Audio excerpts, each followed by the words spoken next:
하고 불안한 시대에 누가 비전을 제시할 것인가? 여러분이 하셔야죠. 그래서 세대에 대한 그런 내용이 되겠습니다. 감사합니다. 우리 박종호 형제에게 제가 감사를 드리고 싶은데 넘어가질 않네요. 우리가 어렸을 때는 제가 이제 봉천동에서 태어났는데 우리가 놀았을 때 무슨 놀이 주로 많이 하셨는지 잘 모르겠습니다만 저는 다방구 하셨습니까? 네. 다방구 아시죠? 저는 그렇게 옛날 제 어렸을 때 생각을 이렇게 해보면은 제가 봉천 3동에서 태어났습니다. 관악구 봉천 3동. 네, 조금만 더 고개 넘어가면 상도동이라고 나오는데요. 어렸을 때 생각을 해보면은 자치기 하는 생각이 자꾸 나는 그게 재밌었나 봐요. 자치기 하는 그림인데 하고 구슬치기다. 그렇게 어린 시절을 보냈습니다. 하루 종일 공터에서 흙 범벅이 돼서 이렇게 놀았던 기억이 납니다. 이 기억이 나면 나이가 좀 많이 연배가 드실 거죠. 네, 요즘 아이들은 아기가 울 때 까까를 주지 않습니다. 핸드폰을 줘야, 스마트폰을 줘야지 아기가 울음을 멈춥니다. 경험하셨죠? 우리 아기 엄마들. 안 하셨나요? 2005년도에 그 라스베가스 가면은 리틀 화이트 웨딩 셰프이라고 있습니다. 이게 뭐냐면은 언제든지 가면은 결혼식을 할 수 있는 거예요. 수수료랑 신분증만 있으면 365일 결혼 신고, 혼인 신고를 할 수 있는 곳입니다. 여기는 일본에서 2017년도니까 얼마 안 됐죠. 드라이브 스루 장례식이 있습니다. 코로나 전에도 벌써 있었습니다. 우리 자매분들은 그 명품 좋아하시나요? 요즘에 구찌에서 한국 구찌에서 앱을 발명했는데 자기가 원하는 신발을 딱 체크하고 앱을 깔고 나서 자기 발을 찍으면 스마트폰에 자기가 그 신발 찍은 사진이 올라갑니다. 자기가 원하는 사진을 마음대로 올릴 수도 있다. 언컨택트 시대가 됐다. 우리는 누구를 만나고 싶지 않죠. 예전에는 뭐 음식물 배달 오면은 맛있게 드세요라고 인사받고 돈을 주고 그랬는데 요즘에는 그렇게 하지 않습니다. 그냥 밖에다 놓고 가야 됩니다. 만나면 안 됩니다. 요즘에는 누구든지. 네. 요즘의 시대를 어떻게 표현할 수 있을까? 제가 앞에 뭐 불안하고 복잡한 시대다라고 표현을 했는데 되게 어려웠습니다. 왜냐? 이 지금의 시대를 표현하는 단어는 너무 많은 거예요.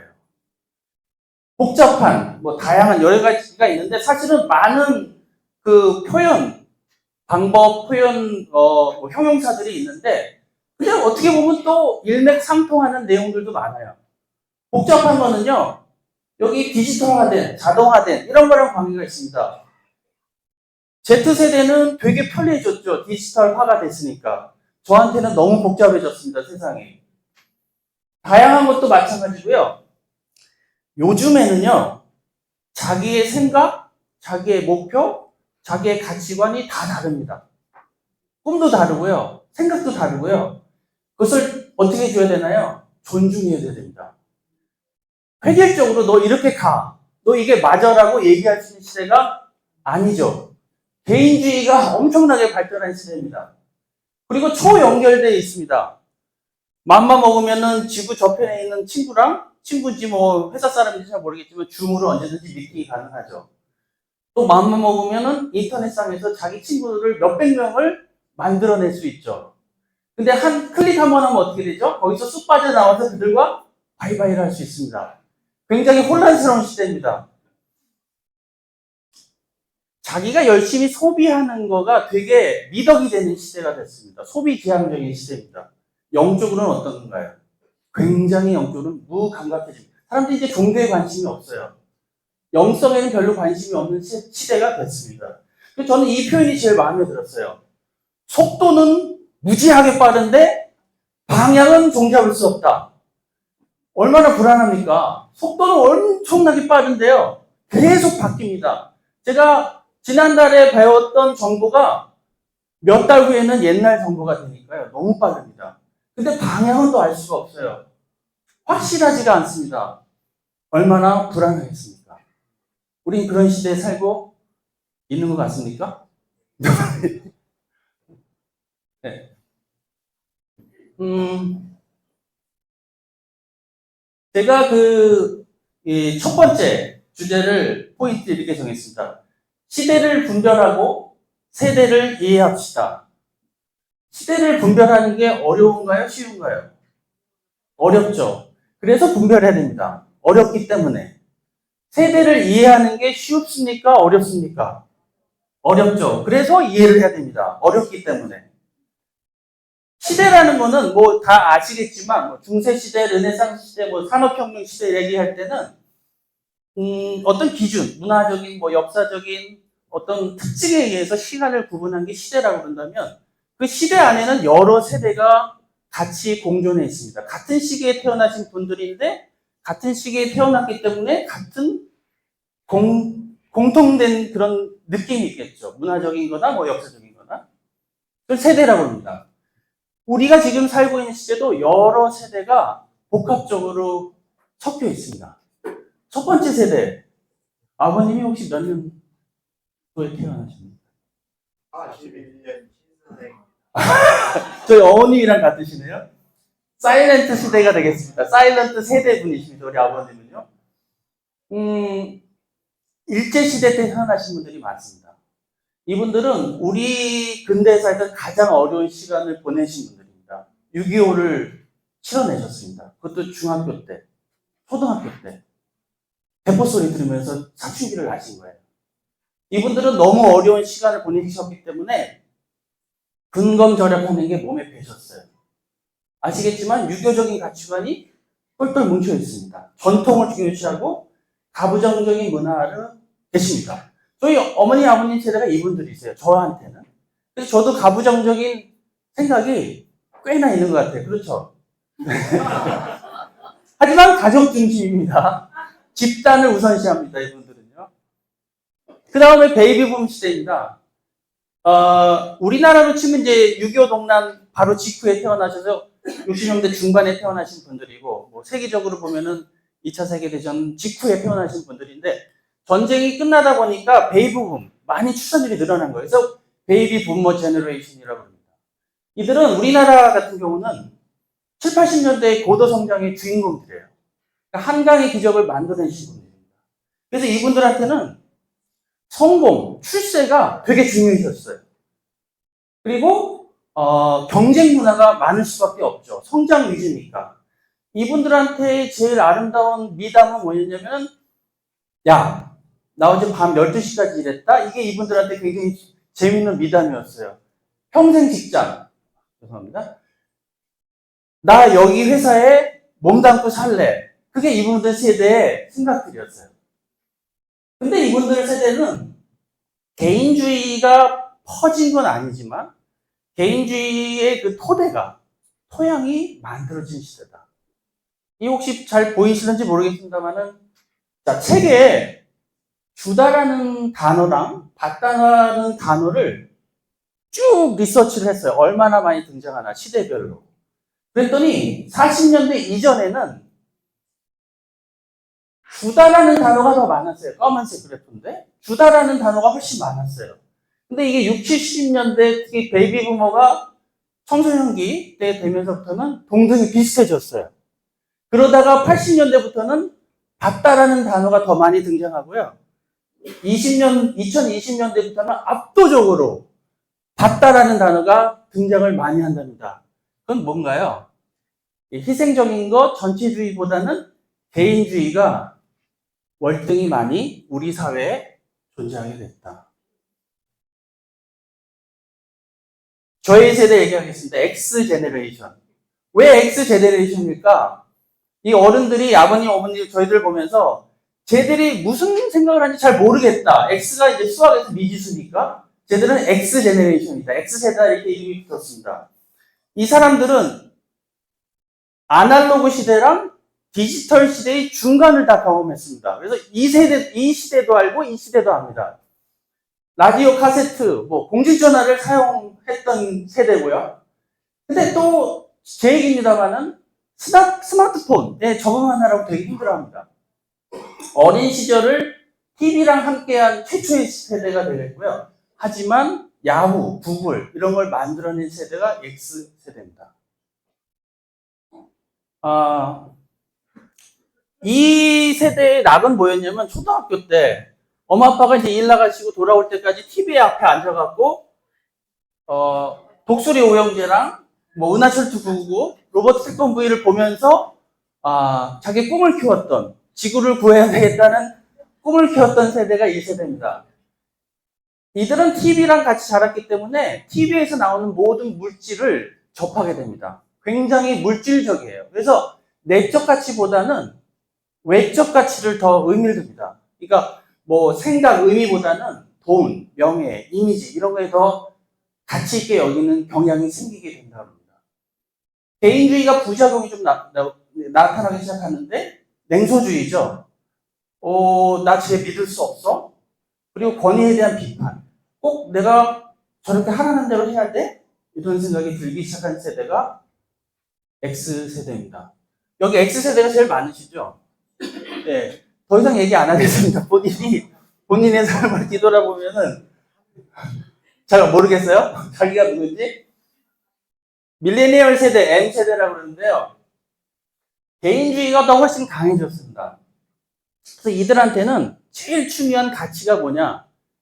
개인주의입니다. 개인주의. 그래서 전체주의, 희생 이거에 익숙하지가 않아요. 이들의 익숙한 거는 나 우선주의 문화입니다. 내가 먼저 잘 지내야 돼 이거죠.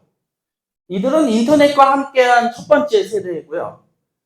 초등학교 때부터 이들은 초고속 인터넷에 이제 그러니까 노출이 되기 시작합니다. 이들이 어렸을 때 청소년기 때 제일 많이 들었던 얘기는 뭐냐면 이런 얘기입니다. 자신을 믿으면 못할 게 없어. 야, 너 자신을 믿어. 너 자신을 표현해. 왜 남들 눈치 보니? 다른 사람 사랑하는 거 좋지. 하지만 너 자신부터 사랑해. 이런 얘기를 듣고 자랐다고 합니다. 개인주의죠. 이들은 소셜미디어 없이는 살 수가 없어요. 소셜미디어의 달인들입니다. 엄청 잘합니다. 이 친구들이 어떤 사회운동을 하는 걸 옆에서 보니까 핵심 세력이 없대요. 핵심 세력을 필요하지 않는데요. 근데 그리고 또 어떤 목표 지향적인 게 아니라 어떤 단어나 아이디어에 더 포커스하는 경향이 있다는 걸 발견했습니다.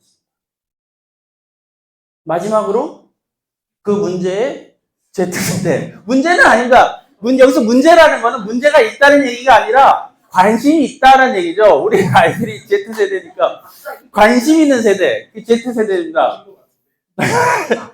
스마트폰과 함께 성장한 세대입니다. 스마트폰 없이는 살 수가 없습니다. 이 친구들은. 밀레니얼 세대가 소셜미디어를 뭐 이렇게 아주 넓게 사용한 세대라면은 이들은 진정한 디지털 시대를 점령한 분들입니다. 자, 많은 얘기를 할 수 있지만 이 Z 제너레이션의 특징을 우리가 볼 때 이거를 간과하고 넘어갈 수는 없어요. 성 정체성의 혼란이 왔습니다. 트랜스젠더라고 넌 바이너리라고 들어봤습니까? 트랜스젠더란 말은 많이 들어봤죠. 나는 어렸을 때 태어난 성을 이제 더 이상 부인하는 거죠. 난 그 성으로 살고 싶지 않아. 나는 여자로 태어났지만 난 이제 남성이야. 그게 트랜스젠더죠. 넌 바이너리라는 건 뭐냐면 내가 왜 남성이어야 돼? 내가 왜 여성이어야 돼? 내가 그 성을 내가 결정할 거야. 나는 여기도 속할 수 있고 여기도 속할 수 있어. 나한테 성을 결정하라고 강요하지 마. 그게 넌 바이너리입니다. 미국 통계입니다. 나중에 우리나라 통계도 보겠지만은 18세에서 22세까지 성인 남녀 중에서 이쪽 트랜스젠더나 넌 바이너리 속한 사람이 8%입니다. 100명 중에 한 8명 정도 되고요. 이 세대의 여자들이 23%가 양성애자라고 합니다. 물론 미국 통계입니다. 23%면은 굉장히 많은 숫자죠. 10명 중에 한 2~3명은 나는 동성애 할 거야 이 얘기죠. X세대의 8배라고. 통계를 잠깐 제가 같이 보겠습니다.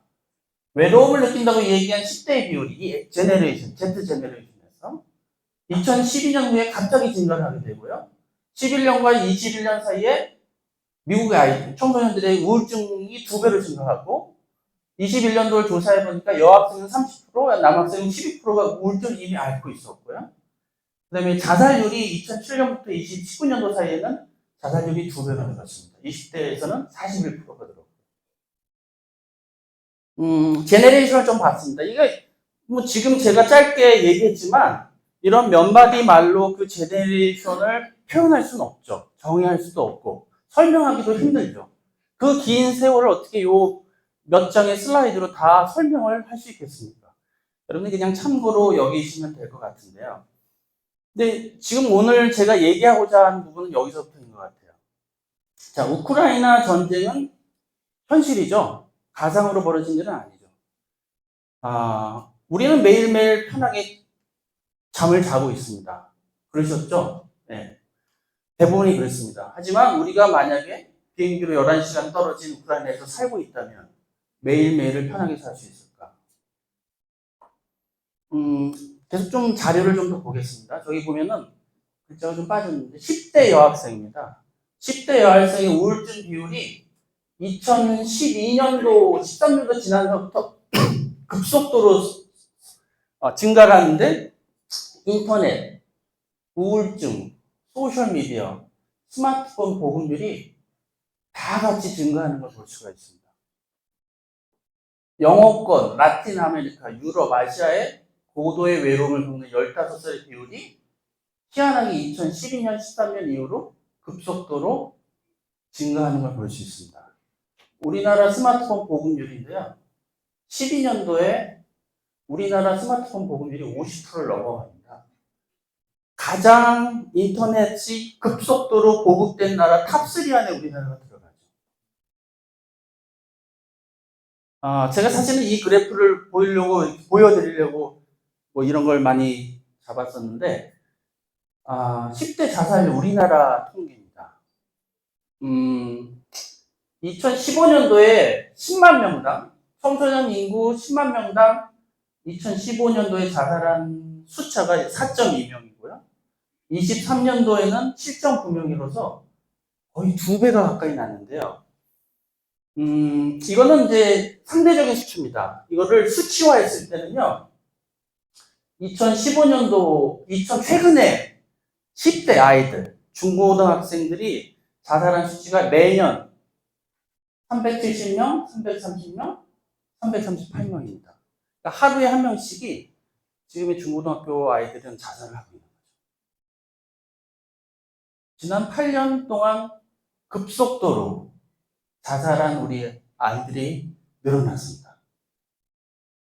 그래서 제가 10대, 20대 그 통계청 자료를 조사해봤어요. 합쳐봤더니 21년도에는 10대, 20대 젊은 층이죠. 그 친구들이 자살한 숫자가 1917명 됐고, 22년도에는 1700명 정도 됐고, 23년도에는 1700명 됐습니다. 이 숫자는요, 제가 뭐 제주항공 비행기 사고 사진을 넣어놨는데, 그 이유는 이 지난 연말에 이 비행기 사고로 불의하게 목숨을 잃으신 분들이 179명이었습니다. 이 비행기 사고로. 그러니까 이 수치는 뭘 얘기하냐면은 매년 10대의 제주항공기가 10대입니다. 한 대가 아니라 10대의 제주항공기가 추락하는 그런 비율을 말하고 있습니다. 그 수치입니다. 그냥 넘어갈 수 있는 수치인가요? 제가 이 수치를 열심히 조사하고 알고 나서 며칠을 좀 잠을 못 잤던 것 같아요. 10대 아이들의 인터넷 이용 시간이 16년도에는 3시간이었던 것이요. 22년도에는 8시간으로 늘어났습니다. 자는 시간은, 수면 시간은 7.2시간인데, 아이들이 하루 종일 거의 대부분 시간을 인터넷을 하면서 사용하고 있습니다. 저 슬라이드는 나중에 보도록 하겠습니다. 과연 소셜 미디어에서 무슨 일이 벌어지냐? 인스타그램을 제일 많이 사용하는데, 물론 어른들도 그렇지만 인스타그램이라고 하는 것이 이 자기 사진, 저는 뭐 많이 사용하지는 않습니다. 여러분들 사용하시는 분들 있지만 자기 사진을 올리고 남들이 와서 좋아요, 멋있어요 이런 걸 누르는 게 인스타그램이잖아요. 그렇게 만든 플랫폼이잖아요. 근데 자기의 추한 사진을 올릴까요? 네. 자기가 제일 멋있는 사진, 제일 멋있는 곳에 여행 갔던 사진을 올리죠. 남들이 그걸 보면은 어떤 생각이 드냐면은 나는 내 신세는 왜 이렇게 이 모양 이 꼴인가? 나는 왜 노력을 했지만 왜 쟤만큼 못한가? 사춘기 아이들이 봤을 때는 너무 우울증, 소외감을 느끼는 거예요. 더 큰 문제는 뭐냐면은 이 인터넷 폭력이 요즘 만연한 거 아세요? 그러니까 예전에는 학교 폭력이 심해졌다면은 지금은 인터넷 폭력이 청소년들한테 엄청 많은 거예요. 어느 정도냐면은 딱 한 일을 찍어요. 애들끼리 모여요. 카페를 만들어서 계속 공격하는 거예요. 예. 카카오톡에서 자기들끼리 막 걔를 험담하는 거예요. 나중에 내가 그걸 알아봐요. 자기 친한 친구들하고 믿었던 애들이 밤새 자기를 험담했던 걸 여러분들이 만약에 알았다면 여러분들의 삶은 어떨 것 같습니까? 네. 요거만 보겠습니다. 시사적인 내용은 여기서 거의 끝났습니다. 제가 이제 전쟁이 따로 없다는 얘기를 했는데 우리나라 21년도 통계인데요. 1년에 뭐 청소년뿐만이 아니라 어른까지 해서 자살하는 사람의 숫자를 보니까 13,000명이 넘습니다. 이 수치는 하루에 여기 보이죠? 36.6명이 스스로 목숨을 잃은 거고요. 2시간에 3명꼴입니다. 이 수치가. 그러니까 우리가 지금 이 예배 보고 있는 이 2시간 동안 우리나라의 어딘가에서는 3명이 스스로 자기 삶을 끊은 거죠. 굉장히 심각한 수치죠. OECD 우리나라가 2배입니다. 1등이죠. 말씀을 읽겠습니다. 누가복음 10장 25절부터 30절, 37절까지 읽겠습니다. 제가 읽을까요? 같이 읽을까요? 같이요? 네, 같이 읽겠습니다. 시작. 어떤 교사가 일어나서 예수를 시험하여 말하였다. 선생님, 내가 무엇을 해야 영생을 얻겠습니까? 예수께서 그에게 말씀하셨다. 율법에 무엇이라고 기록하였으며 너는 그것을 어떻게 읽고 있느냐? 그가 대답하였다. 내 마음을 다하고 목숨을 다하고 내 힘을 다하고 내 뜻을 다하여 주 너의 하나님을 사랑하여라 하였고 또 내 이웃을 내 몸같이 사랑하여라 하였습니다.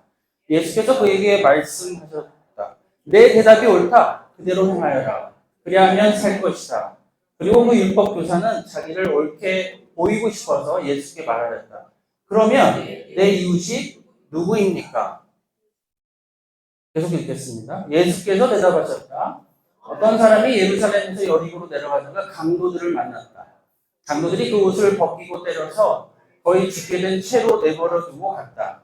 마침 어떤 제사장이 그 길로 내려가다가 그 사람을 보고 피하여 지나갔다. 이와 같이 레위 사람도 그곳에 이르러 그 사람을 보고 피하여 갔다. 그러나 어떤 사마리아 사람은 길을 가다가 그 사람이 있는 곳에 이르러 그를 보고 측은한 마음이 들어서 가까이 가서 그 상처를 올리브 기둥과 포도주를 붓고 싸맨 다음에 자기 짐승에 태워서 여관으로 데려가서 돌보아 주었다. 그 다음날 그는 2데나리온을 꺼내어서 여관 주인에게 주고 말하기를 이 사람을 돌보아 주십시오. 비용이 더 들면 내가 돌아오는 길에 갚겠습니다 하였다. 너는 이 세 사람 가운데서 누가 강도 만난 사람에게 이웃이 되어 주었다고 생각하느냐? 그가 대답하였다. 자비를 베푼 사람입니다. 예수께서 그에게 말씀하셨다. 가서 너도 이와 같이 하여라. 하실 거죠, 여러분도? 네. 어떤 율법학자가 예수님을 시험하려고 물었습니다. 예수님, 어떻게 영생을 얻겠습니까? 율법학자가 대답을 아주 잘했어요. 예수님이 칭찬합니다. 그래, 너 말이 옳아. 그대로 살아. 그때 이 친구가 좀 의기양양이 돼서 예수님, 아니 그럼 선한 이웃이 누구신가요? 그랬더니 예수님이 그때 예를 들어서 설명합니다. 제사장이 있고 레위인이 있고 사마리아인이 있는데 제사장하고 레위인은 강도를 만난 사람을 보고 어떻게 했죠? 봤어요. 근데 피해서 갔어요. 근데 이 사마리아 사람은 그러지 않았어요. 직접 싸줘갖고 데나리온 2푼이면은 그 당시 이틀치 월급이네. 노무자 하루 일당이니까 굉장히 큰 돈을 주고 여관 주인한테 부탁을 합니다. 모자르면요 저한테 연락하세요. 제가 다 내드리겠습니다.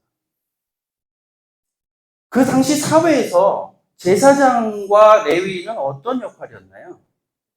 제사의식을 담당했던 사람입니다. 하나님과 민족, 하나님과 백성 사이의 연결고리 역할이었어요. 그들은 말씀을 잘 알고 있었죠. 하지만 그는 힘든 사람, 도움이 필요한 사람을 무시하고 지나갔습니다. 사마리아 사람은 어떤 사람이었나요?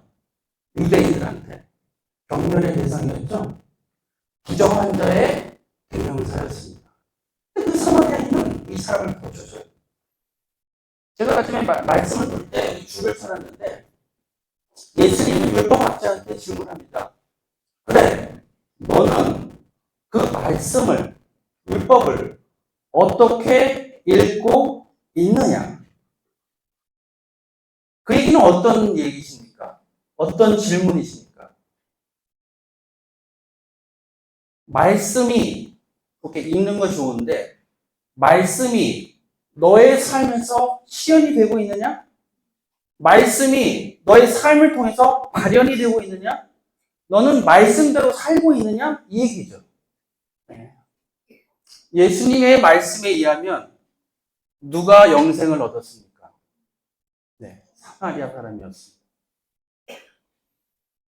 제가 왜 앞에 그런 그 끔찍한 통계를, 젊은이들 통계를 왜 보여드렸냐면은, 그 친구가 우리 주변에 있는 친구일 수도 있고요. 우리 아이들일 수도 있지 않습니까? 얼마나 힘들었겠어요. 마지막에 그 어린이가 자기 목숨을 끊는다고 생각했을 때 얼마나 외로웠겠어요. 얼마나 힘들었겠어요. 얼마나 고립되어 있었으면 그 친구는 자기 목숨을 끊으려는 결정까지 하게 됐을까? 우리 교회는 뭘 해야 됩니까? 우리 교회는 뭘 하고 있었나요? 우리 교회는 따뜻한 곳이 되어야 됩니다. 교회는 그리스도의 사랑이 이 사회에서 발현될 수 있도록 해야 되는 의무가 있는 곳이 바로 여기입니다. 굉장히 중요한 얘기인 것 같아요. 마지막 포인트를 말씀드리겠습니다.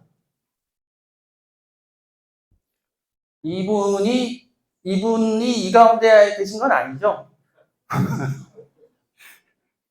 굉장히 힘들어 보이시네요. 네, 굉장히 이유는 잘 모르겠지만 굉장히 힘들어 보입니다. 하지만 이 힘든 시간이 어떻게 될 수 있다? 오히려 기회가 될 수가 있습니다.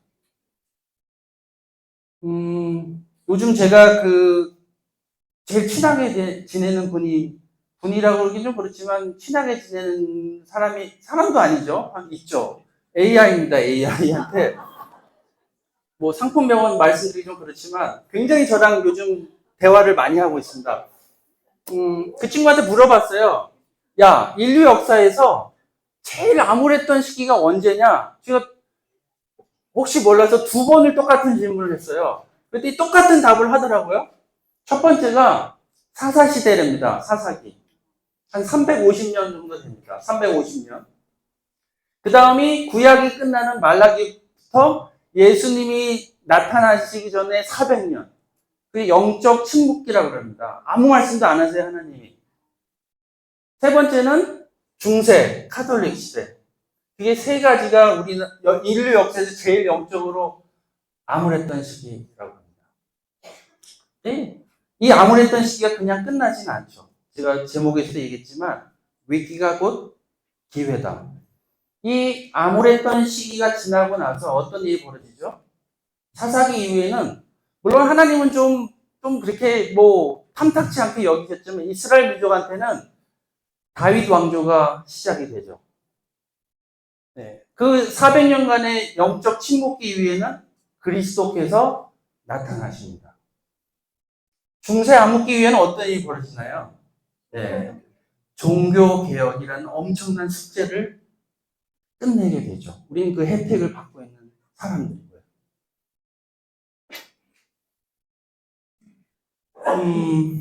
우리는 지금 어떤 세대인가? 디지털 미디어 시대에 살고 있습니다. 지금 우리는 어떤 상태인가? 그때보다는 덜 암울한가요? 영적으로? 맞습니까? 지금 이 시대는 사사기보다는 더 도덕적인가요? 더 윤리적이에요?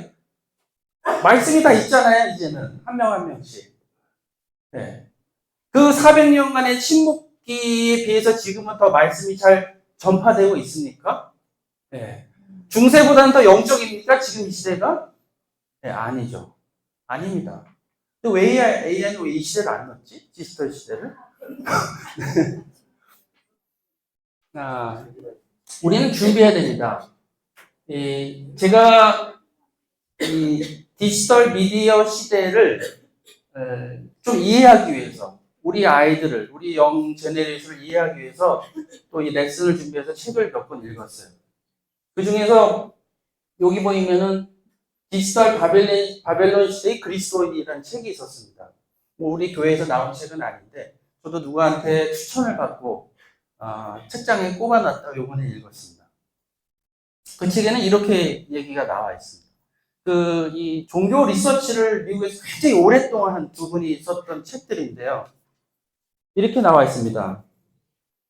제자들은 직계 가족 외에 예수님의 충실한 제자로서 자신들의 영적 성장을 도와줄 믿음의 본보기, 곧 그들의 인격 형성을 돕고 그들의 삶에 관해 말하고 그들의 재능을 개발하도록 도와줄 성인들을 필요로 한다. 저는 이 책을 읽고 깜짝 놀랐어요. 이상하다. 어디서 많이 듣던 얘기인데 우리가 해오고 있었던 거 아닌가? 많은 몇십 년을 그 리서치를 했다 그래요. 이들이 내린 결론이 이거였구나. 우리가 하고자 했던 것들, 하고 있었던 것들, 지금은 모르겠습니다. 좀 멈춰졌는지 모르겠지만 그게 맞는 거였구나. 교회가 젊은이들에게 또 세상한테 전해줄 수 있는 선물이 뭔가, 유산이 뭔가. 타협하지 않는 교회다. 올바른 제자도를 가르칠 수 있는 교회다. 헌신된, 여기서는 이제 역동적인 제자라는 표현을 썼는데 저는 헌신된이라고 이해를 했습니다. 헌신된 제자들. 헌신된 제자들이 모여있는 사랑의 공동체. 그것이 이들에게 또 우리 미래에게 줄 수 있는 선물이다. 말라기 마지막 구절을 드려보겠습니다.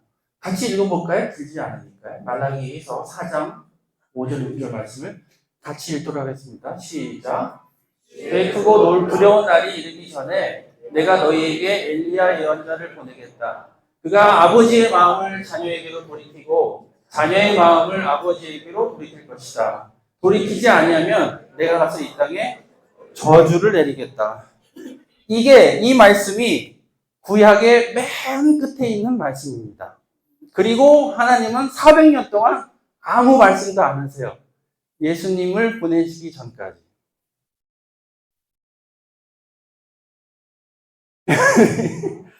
지난주에 어린이날 우리 싱글들끼리 MT를 가졌습니다.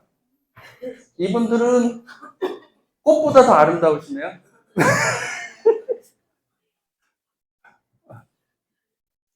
아까 전에 그 책 제목이 디지털 바벨론 시대의 엘리야에 대한 얘기를 했는데, 이 바벨론이라는 게 어느 시대 얘기죠? 이스라엘 민족이 어땠을 때 얘기죠? 포로가 됐을 때 얘기죠. 어쩌면 그런 시대에 살고 있는 것 같아요. 책 제목을 지금 생각해보면 굉장히 잘 지은 것 같아요. 우리는 디지털의 포로가 된 시대에 살고 있습니다. 어떤 특징이 있는지 제가 정리하고 레슨을 끝마치겠습니다. 제가 느낀 겁니다. 여러분들은 다르게 느낄 수도 있습니다. 너무 빠릅니다. 디지털 시대는. 그래서요, 자기가 지금 못 지내는지 잘 지내는지도 모릅니다. 너무 빨라서요, 내가 지금 우울한지, 내가 요즘 해피한지도 몰라요. 그거를 고민해 보려고 쑥 지나가요. 할 게 너무 많아요. 정보도 너무 많고, 내가 봐야 될 것도 많고, 내가 댓글 달아야 될 게 너무 많아요. 그래서 바쁩니다. 내가 어떤 상태인지 몰라요. 정신없이 지나갑니다. 우리는 그런 세대에 살고 있어요. 내가 지금 영적인지, 말씀대로 살고 있는지, 안 살고 있는지, 모르는 시대에 살고 있습니다. 아버지가 아들한테 가고, 아들이 아버지에게 갈 수 있도록 도와줘라. 세대가 세대야. 서로 하나가 될 수 있도록 도와주고, 세대가 이 땅에서 사랑을 느끼면서 살 수 있도록 도와줘라. 엘리야가 되라. 그게 하나님께서 우리들한테 했던 가장 구약에 있어서는 마지막 말씀입니다. 레슨을 여기서 마치셔도 되겠죠? 네, 마치겠습니다.